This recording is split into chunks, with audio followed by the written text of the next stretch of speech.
I wish I could have known Donnelly in this place. We would have had so much to debate. Did he paint these stones or did I?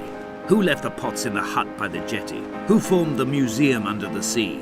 Who fell silently to his death into the frozen waters? Who erected this godforsaken aerial in the first place? Did this whole island rise to the surface of my stomach, forcing the gulls to take flight?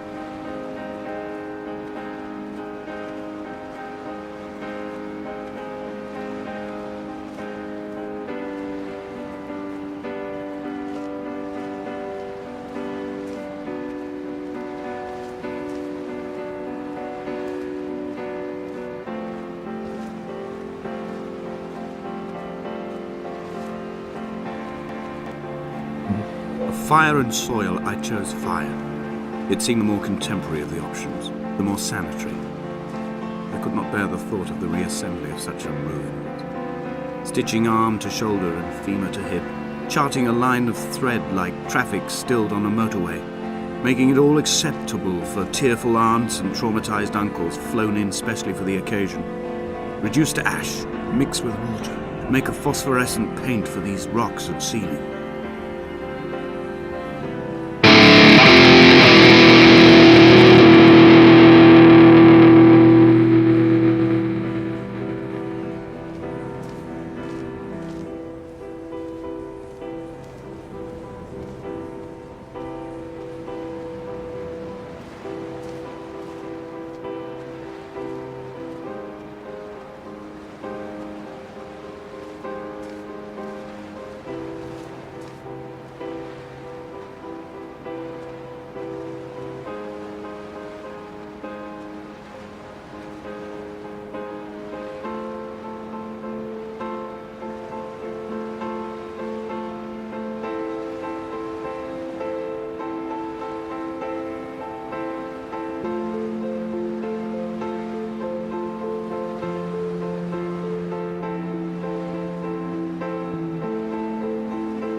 There were chemical stains on the tarmac, the leak of air conditioning, brake fluid and petrol. He kept sniffing at his fingers as he sat by the roadside, waiting as if he couldn't quite understand or recognize their smell. He said he'd been travelling back from a sales conference in Exeter. He'd stopped for farewell drinks earlier, but had kept a careful eye on his intake. You could hear the sirens above the idling traffic.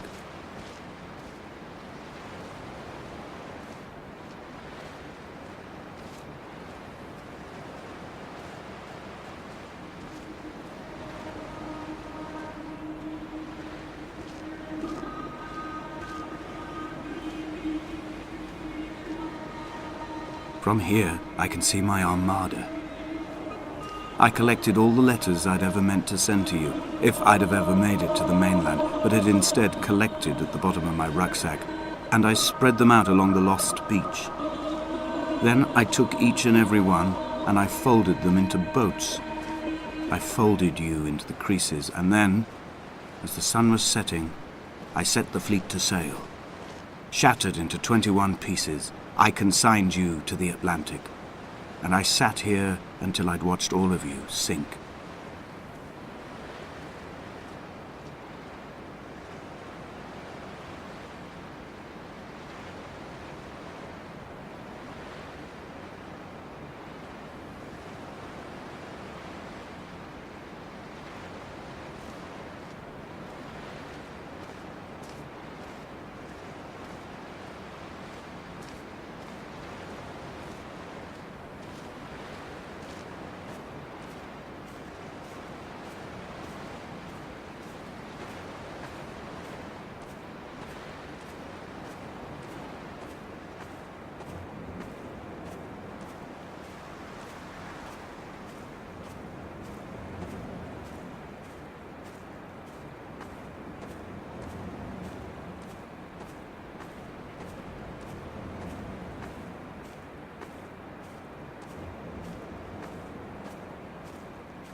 When Paul keeled over dead on the road to Damascus, they resuscitated him by hitting him in the chest with stones gathered by the roadside. He was lifeless for 21 minutes, certainly long enough for the oxygen levels in his brain to have decreased and caused hallucinations and delusions of transcendence. I'm running out of painkillers, and the moon has become almost unbearably bright.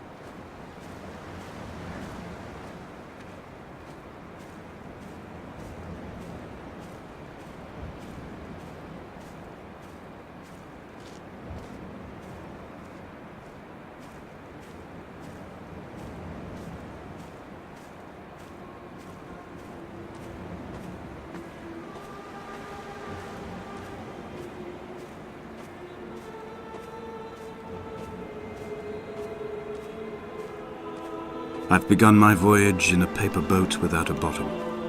I will fly to the moon in it. I've been folded along a crease in time, a weakness in the sheet of life. Now you've settled on the opposite side of the paper to me.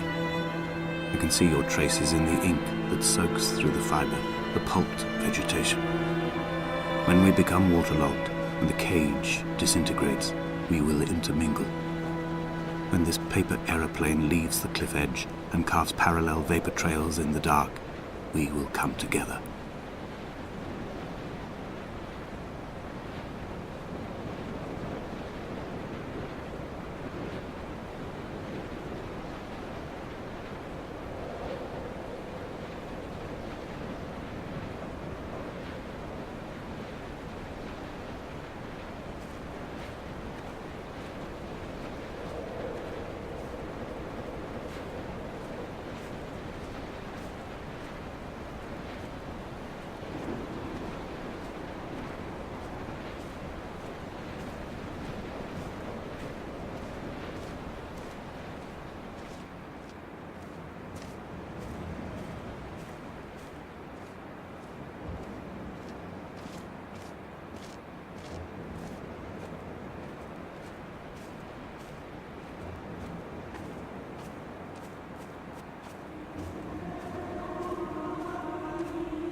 If only Donnelly had experienced this, he would have realized he was his own shoreline, as am I.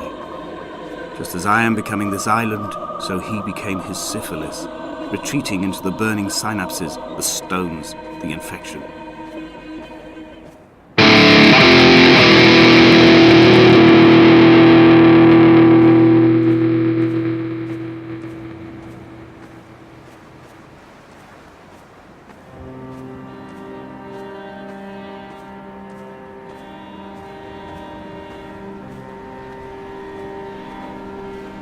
Bent back like a nail, like a hangnail, like a drowning man clung onto the wheel, drunk and spiraled, washed onto the lost shore under a moon as fractured as a shattered wing. We cleave, we are flight and suspended, these wretched painkillers, this forming constant. I will take flight. I will take flight.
I have dredged these waters for the bones of the hermit, for the traces of Donnelly, for any sign of Jakobsen's flock, for the empty bottle that would incriminate him. I have scoured this stretch of motorway 21 times, attempting to recreate his trajectory, the point when his heart stopped dead and all he saw was the moon over the Sanford Junction.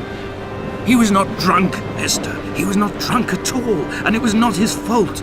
It was the converging lines that doomed him. This is not a recorded natural condition. The gulls do not fly so low over the motorway and cause him to swerve. The paint scored away from his car in lines like an infection, making directly for the heart.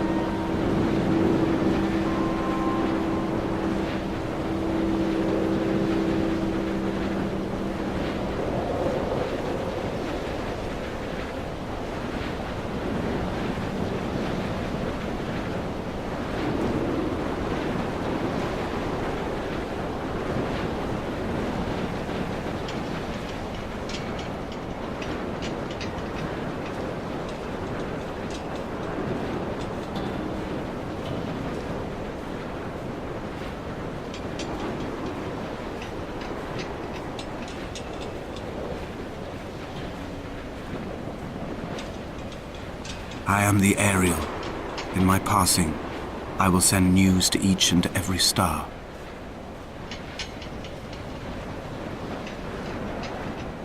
Dear Esther, I have burnt my belongings, my books, this death certificate. Mine will be written all across this island. Who was Jakobsen? Who remembers him? Donnelly has written of him, but who was Donnelly? Who remembers him? I have painted, carved, hewn, scored into this space all that I could draw from him. There will be another to these shores to remember me. I will rise from the ocean like an island without bottom, come together like a stone, become an Ariel, a beacon, that they will not forget you. You have always been drawn here. One day the gulls will return and nest in our bones and our history. I will look to my left and see Esther Donnelly flying beside me. I will look to my right and see Paul Jakobsen flying beside me. They will leave white lines carved into the air to reach the mainland, where help will be sent.